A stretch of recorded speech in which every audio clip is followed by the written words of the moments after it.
High everyone, welcome back to my channel সুরসিস lifestyle. আজকে আবার আর একটা রিসেপ ভিডিও নিয়ে এসেছি। তো দুদিন আগে মানে পরশু দিন যে ব্লগটা দিয়েছিলাম তার থেকে কিছুটা প্রিপারেশান দেখিয়েছিলাম। কাঁচকলা দিয়ে বলেছিলাম একটা ইভিনিং স্ন্যাক্স করে দেখাবো, তো সেটাই আজকে কমপ্লিট করব। তো সেখানে এই প্রসেসটা দেখিয়েছিলাম। সিদ্ধ করে রেখেছিলাম কলাটা, দুটো কলা নিয়েছি। তো একটু বড় সাইজের কলা নিলে ভালো হবে, চিপসগুলো দেখতেও ভালো হবে। মানে অ্যাকচুয়ালি আমি বানাবো হচ্ছে ক্রিস্পি ব্যানানা টুক। এটা খেতেও খুব ভালো, ইভিনিং স্ন্যাক্স হিসাবে খুব ভালো যায়। তাই আজকে সেই রেসিপিটা আপনাদের ব্লগে দেখাবো ভেবেছি। তো কলাগুলো সিদ্ধ করে নেওয়া হয়েছে। তো সেই কলাগুলো খোসা ছাড়িয়ে তারপরে ছোট ছোট টুকরো করে নিতে হবে। খুব পাতলাও হবে না, খুব মোটাও হবে না। তবে কলাগুলো আমার ঠিক সাইজের হলো না, একটু বড় হলে ভালো হতো, কেন কি ভাজলে পরে আরও ছোট হয়ে যাবে। তো সেই জন্য একটু বড় সাইজের কলা নিতে হবে। সিদ্ধ কলাগুলো দুটোই ছাড়িয়ে নিলাম আর ছোটো ছোটো টুকরো করে রেখে নেব।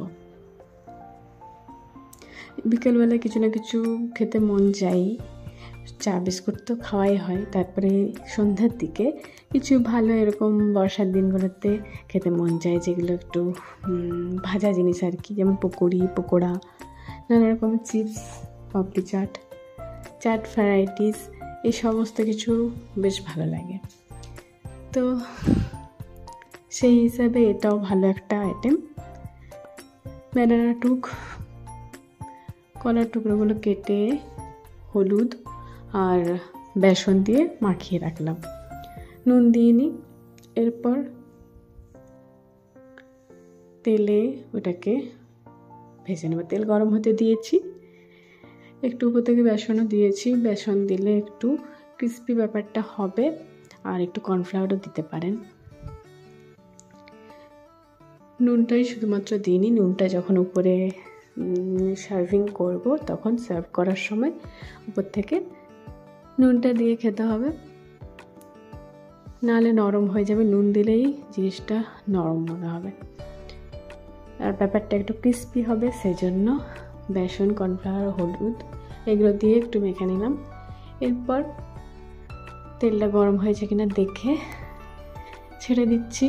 তেলটা মোটামুটি গরম হয়েছে, একটা ছেড়ে দেখলাম। এরপর সবগুলো দিয়ে দেব। কয়েকটাই হলো, বেশি করিনি, আমার একার জন্য এটা সাফিসিয়েন্ট।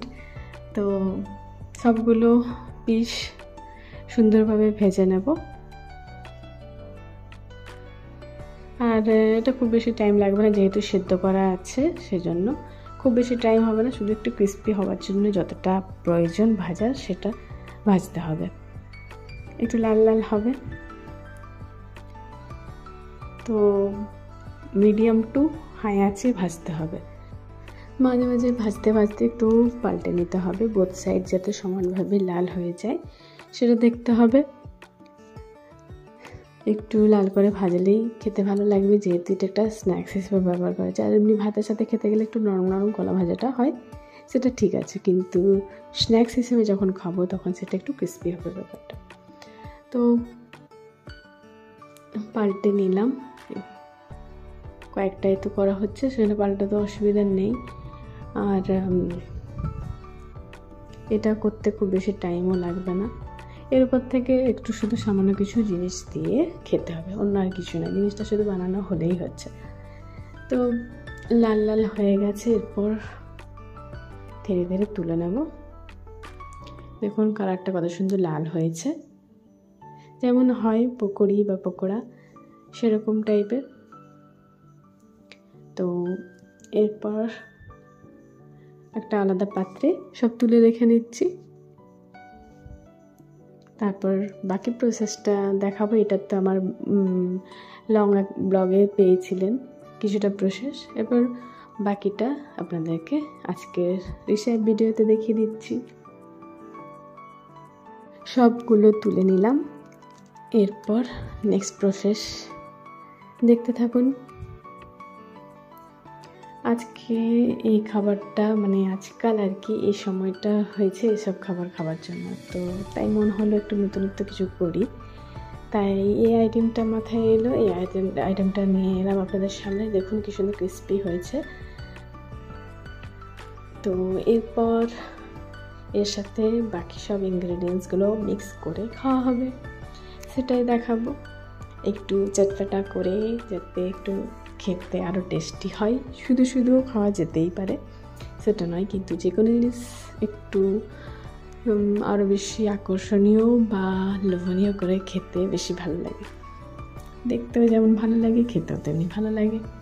তো উপর থেকে মশলাগুলো সব রকম দিয়ে দিলাম। গুঁড়ো মশলা মানে চাট মশলা, ভাজা মশলা, গোলমরিচের গুঁড়ো, বিট নুন, আর একটু স্যালাড ছিল, সামান্য স্যালাড বলতে শসা কুচি আর পেঁয়াজ কুচি, এটাও উপর থেকে একটু হালকাভাবে দিয়ে দেব। বাস, তারপরেই রেডি। সেরকম কিছু কঠিন প্রসেস নয়। আর একটু সেওটা গার্নিশিংয়ের জন্য দিলাম, আর স্যালাডটা সাইডে সাইডে অল্প ছড়িয়ে দিতে হবে। এই সামান্যটুকু তো করাই যায়। আর দেখুন কত সহজ একটা পদ্ধতি, শুধুমাত্র কলাটা ভাজার জন্য যতটুকু টাইমটা লাগছে আর সিদ্ধ করতে যতটা টাইম লাগছে, বাকি আর এই প্রসেসটা করতে কোনো অসুবিধা নেই। রান্না করতে করতে এগুলো করে রাখলেই হয়, তবে বিকেল দিকে করে খেলেই হবে। তো আমি সেভাবেই করলাম। দুপুরের দিকে রান্না হওয়ার পর কলাটা সিদ্ধ করে রাখা হয়েছিল, তারপরে কলাটাকে ভেজে নেওয়া হলো। দেখুন প্রসেস কমপ্লিট। উপর থেকে পেঁয়াজ আর শসা সামান্যটুকু দেওয়া হয়েছে, আর একটু সস দিয়ে দেবো। এরপর এটা খেতে খুবই সুন্দর লাগবে।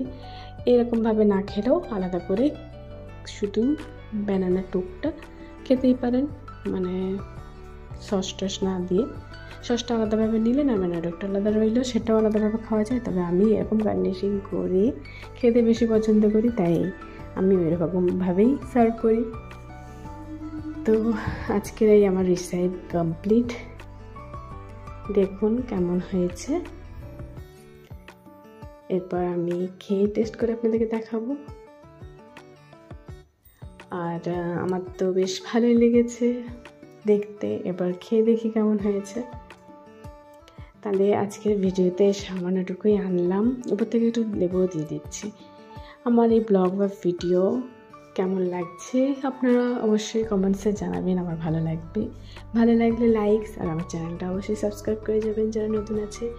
আর ফেসবুক থেকে দেখলে অবশ্যই ফলো করে দেবেন।